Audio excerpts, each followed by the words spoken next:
दलित समुदाय के लोग कांग्रेस संगठन के साथ थे, कांग्रेस के पक्ष में मतदान करते थे।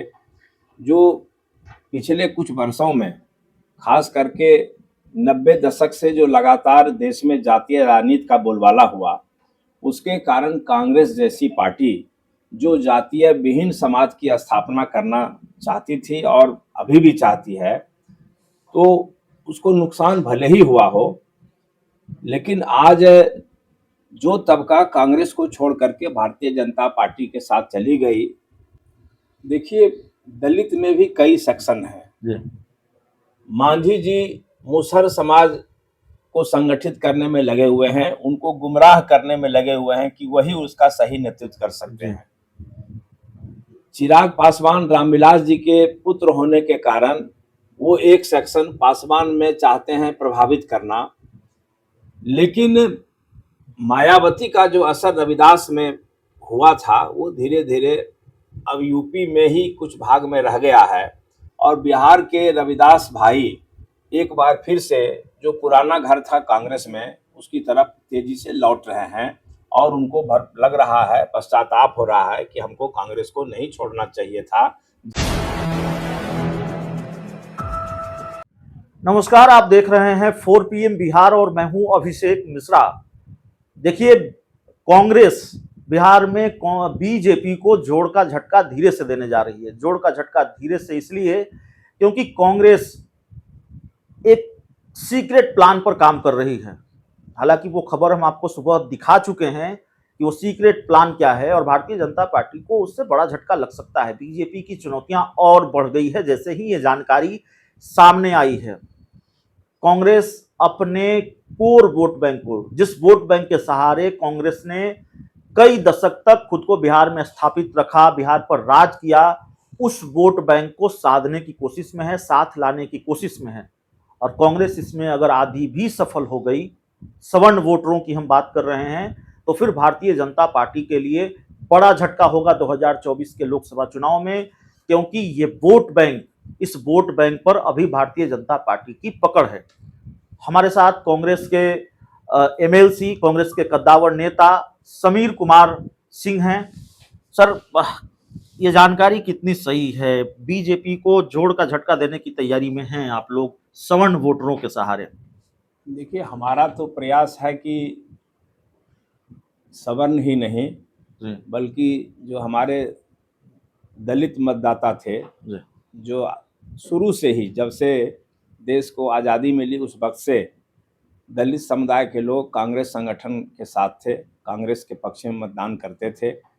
जो पिछले कुछ वर्षों में खास करके 90 दशक से जो लगातार देश में जातीय राजनीति का बोलबाला हुआ, उसके कारण कांग्रेस जैसी पार्टी जो जातीय विहीन समाज की स्थापना करना चाहती थी और अभी भी चाहती है, तो उसको नुकसान भले ही हुआ हो, लेकिन आज जो तबका कांग्रेस को छोड़ करके भारतीय जनता पार्टी के साथ चली गई, चाहे जिस कारण से चली गई हो, अब महसूस हो रहा है कि जातीय धर्म के आधार पर नहीं, झूठे आश्वासन के आधार पर नहीं, धर्म के आधार पर नहीं, बल्कि एक बार फिर से देश की जो खोई हुई गरिमा है उसको वापस करने के लिए हमको फिर से घर वापसी करना पड़ेगा।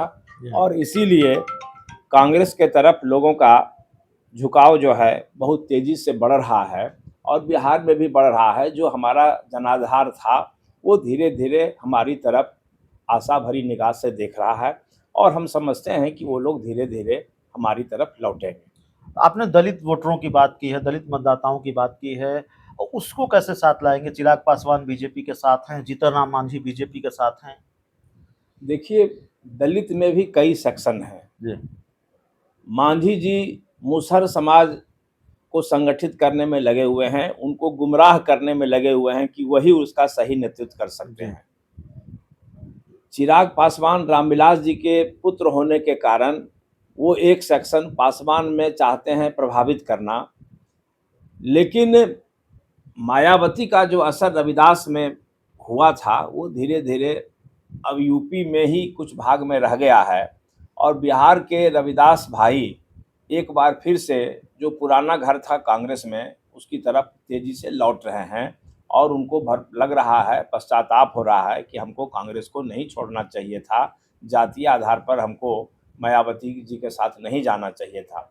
ये तेज़ी से सोच में बिहार में भी बदलाव हो रहा है। तो स्वाभाविक रूप से जो हम लोग राहुल गांधी जी के नेतृत्व में मुहिम चला रहे हैं, और राहुल गांधी जी ने तो सिर्फ सवर्ण ही नहीं, दलित ही नहीं, बल्कि ईबीसी ओबीसी के पक्ष में लगातार वो बोल रहे हैं, तो उससे बिहार के साथ साथ अन्य प्रांतों में ईबीसी ओबीसी हमारे तरफ आकर्षित हो रहे हैं। चाहे आप छत्तीसगढ़ ले लीजिए, राजस्थान ले लीजिए, तो वो तबका हमारे साथ आ रहा है।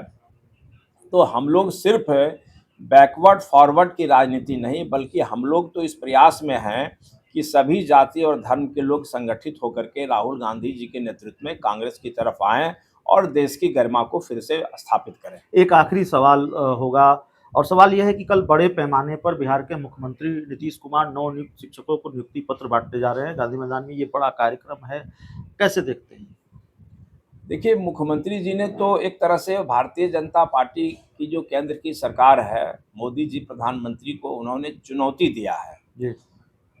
चुनौती इसलिए दिया है कि भारतीय जनता पार्टी के प्रधानमंत्री जी जो आश्वासन दिए थे नौकरी के मामले में, वो कोरा साबित हुआ, झूठा साबित हो गया है। लेकिन दूसरी तरफ मुख्यमंत्री जी ने जो घोषणा किया है उसको अमलीजामा पहनाने का प्रयास में वो लग गए हैं, और नियुक्ति लगातार हो रही है। ये बात ज़रूर है कि कुछ त्रुटि उसमें आई है, जिसका समाधान मुख्यमंत्री जी भी करने में लगे हुए हैं। वो हो जाएगा। जब बड़ी बहाली होती है, कुछ गड़बड़ी भी उजागर होती है, वो कोई नई बात नहीं है, लेकिन उसको सरकार सुधारने के पक्ष में है। और हम समझते हैं कि मुख्यमंत्री जी का ये बहुत बड़ा कदम होगा, क्रांतिकारी कदम होगा, ऐतिहासिक कदम होगा, इतनी बड़ी संख्या में बिहार के नौजवानों को रोजगार देना। चलिए, हमारे साथ कांग्रेस के कद्दावर नेता एमएलसी समीर कुमार सिंह थे, और लंबी बातचीत इस इंटरव्यू में, इस चर्चा में इतना ही। बहुत बहुत धन्यवाद।